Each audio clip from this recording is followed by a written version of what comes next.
You ever feel like you're in a self-defeating pattern and can't generally get things to go the right way for you? And whenever you whenever you start to achieve things, whenever you start to like improve yourself or get to a place that you want to be, that things just sort of fall apart, or nothing really kind of lines up the way that it needs to for you to be successful long term. That was a big question, but I have numerous times, and I think it's an important thing to understand that we can be self-defeating, and I think that part of that self-defeating behavior, action, stuff like that, it comes from what language you learn. And I think it's important to understand that if you grow up, in a Spanish-speaking household, you're going to learn Spanish. If you grow up in a house that speaks, Mandarin or Cantonese or Japanese or whatever, you're going to learn that language. You're just going to. You're going to be immersed in it. If you're an English-speaking language family, that's what you're going to learn. I think that you can also learn hate. And I think that you can also learn, self-deprecation. And you can also learn that, you're not good enough. You're not smart enough. If you're in this sort of bubble, you're in a vacuum when you're a kid. And, if you're told that you're stupid every day, you're going to believe that you're stupid. If you're going to believe that you're no good, if people are talking to you that way, that's how you're going to end up feeling.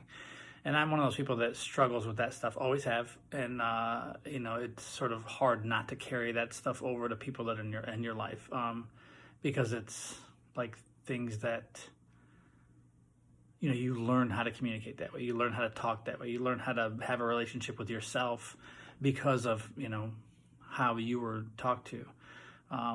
If people say the same thing to you, or the same things, the same type of negative things to you all the time, eventually you're going to start believing it, and you're going to start seeing that, or thinking that, that's who you are, you're not worthy, whatever. And I think that can translate on later in life. Like, we try to do something and then we fail, and then we're like, oh, well, they were right. I can't get away with it. I can't do it. I won't achieve it. I won't be able to succeed.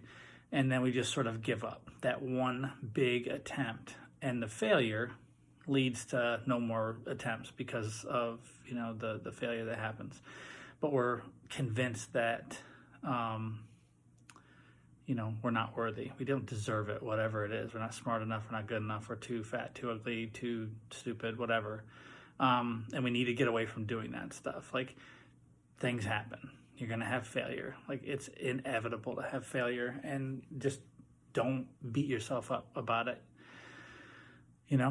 Sometimes stuff is outside of your control. Sometimes it's inside of your control, but you still do the wrong thing. And that's life. Get on with it. We make mistakes, we move on.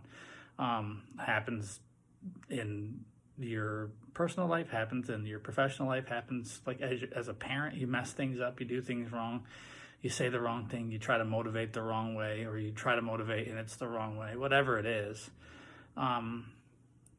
But we identify ourselves as our mistake, the thing that we misstepped, the way that we, talked wrong to somebody, or, said the wrong thing to somebody, or tried to help, and we ended up hurting because of, the way that our approach.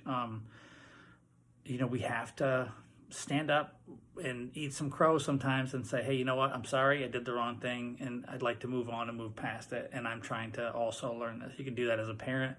You can do that as a, as a professional person, all of that stuff. And it's important to understand that you can keep kind of redoing stuff as long as there's no malice, there's no, real ill intent. I think that it's important to make that distinction, because if you're really trying to do harm to somebody, that's not good. But if your intentions are good and you misstep, okay. And don't identify yourself as your mistake. You're not the mistake. You're a person that made a mistake. So make that distinction really quickly. And the first step, I think, in kind of getting past some of that, self-loathing and stuff when you do make mistakes, is just forgive yourself first. And just say, you know what? Don't make excuses, but forgive yourself. You know what? I was in a bad place. I did mess up. I have to, if people don't want to be in my life, or they don't want to be around me because of something I did or an action that I took, okay. like I earned some of that, or I earned all of it, and you know, it's okay to kind of move past that and understand that you earned where you are, and you know, it still doesn't mean that you are your mistake. You're a human. You made mistakes. That's sort of what humans do. So forgive yourself first. Make changes, like improve yourself. Do things to make yourself better, right?